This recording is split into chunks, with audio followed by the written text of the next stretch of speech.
না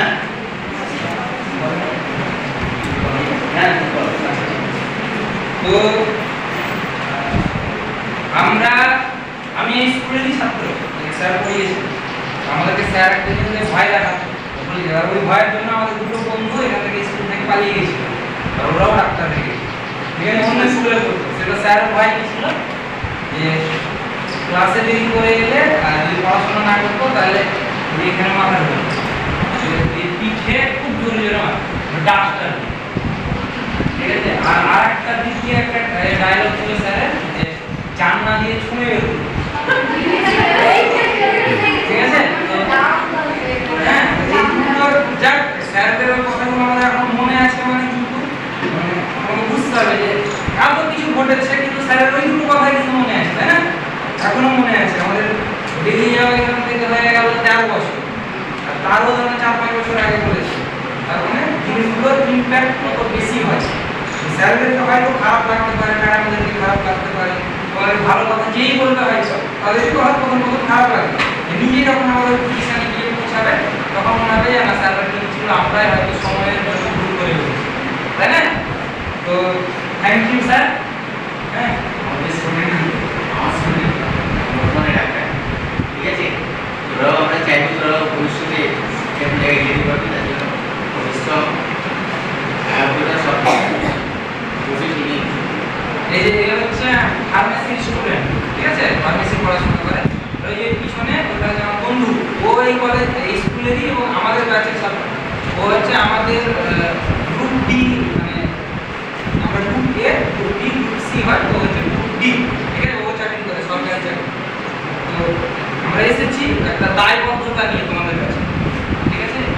দায়বদ্ধতাটা শুধু তোমাদের উপরে নয়, আমাদের টার্গেট হচ্ছে পুরো পশ্চিমবঙ্গ, ঠিক আছে? আর ওই জন্য আমাদের ডেট ফাউন্ডেশন বলে এটা প্রতিষ্ঠা করা। ডেটের ফুল ফর্ম হচ্ছে directly associated improving treatment and education. আমরা শুধু স্বাস্থ্য এবং শিক্ষার উপরে কাজ করতেছি, ঠিক আছে? আর এরকম প্রচুর এনজিও, নন গভর্নমেন্ট অর্গানাইজেশন করে, যারা সরকারের কোনো রকমের হস্তক্ষেপ ছাড়া নিজের মতো চলতে পারে। তো আমরা এই সংগঠনটা হচ্ছে সেরকম, সরকারি কোনো রকমের হস্তক্ষেপ ছাড়া নিজে নিজে রান করবে। এটা আরেকটা দেখো এখানে সব উল্লেখ করা আছে, সেটা হচ্ছে নন প্রফিট। মানে নরমালি আমরা কি করি, যে কোনো জিনিস যখন করতে যাই তার কিছু একটা স্বার্থ থাকে, লাভ, ঠিক আছে? লাভ হলো প্রফিট জেনারেট করবে, এটা কিন্তু নন প্রফিট।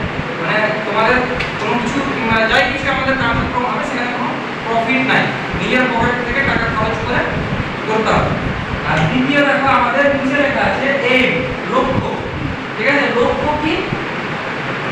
সমগ্র ভারতের মধ্যে বৃহত্তম এবং সমস্ত সুবিধাযুক্ত দাতব্য, মানে হচ্ছে কি বলবো, চ্যারিটি হসপিটাল যেগুলোকে বলে, অল্প খরচে খুব ভালো মানের চিকিৎসা পাওয়া যায়, এরকম আমাদের আলটিমেট লক্ষ্য হচ্ছে সেই জায়গাতে পৌঁছাতে হবে, ঠিক আছে?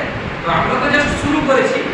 তো আমার আশা এবং ইচ্ছা যে এই জিনিসটা যাতে তোমরা আগামী দিনে এগিয়ে নিয়ে যাও। কারণ আমরা হয়তো একটা প্ল্যাটফর্ম তৈরি করে দিতে পারবো, কিন্তু তোমরা যেহেতু 8-9-10 এ পড়ছো, মাত্র 4 বছর 5 বছর পরে তোমরা কিন্তু আমাদের জায়গায় চলে আসবে, ঠিক আছে?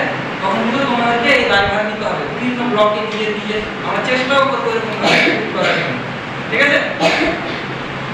তো আমাদের একটা মিসকনসেপশন আছে শিক্ষা নিয়ে। আমরা সবাই ভাবি যে পড়াশোনা করলেই চাকরি পেতে হবে, তাই না? কিন্তু এটা কিন্তু একটা ভুল ধারণা, একদমই ভুল ধারণা। তাহলে পড়াশোনা করার মানে হচ্ছে ব্যক্তি উন্নতি। তুমি নিজে যে পড়াটা করছো সেখান থেকে নিজের কতটা জ্ঞান অর্জন করে নিজেকে কোন জায়গায় আপলিফ্ট করতে পারছো। সবাই যে চাকরি পাবে না, একজন চাকরি পাবে না, কিন্তু অনেকে ভালো মানের ব্যবসায়িক হতে পারে, তাই না? অনেকে সমাজসেবী, পলিটিশিয়ান হয়ে যেতে পারে, হ্যাঁ, প্রধান হয়ে যাবে, এই মেম্বার হয়ে যাবে। তো শিক্ষা যদি সমাজ সঠিক থাকে তাহলে কিন্তু তুমি নিজের জায়গাতে যখন পৌঁছাবে তখন তুমি বুদ্ধিমত্তা ব্যবহার করতে পারবে, দিয়ে একটা সঠিক ডিসিশনে আসতে পারবে। আর তোমার যদি মধ্যে শিক্ষা না থাকে, স্কুলে গেলাম, ম্যাডাম পড়ালো, আমি শুনলাম, পরীক্ষা দিলাম,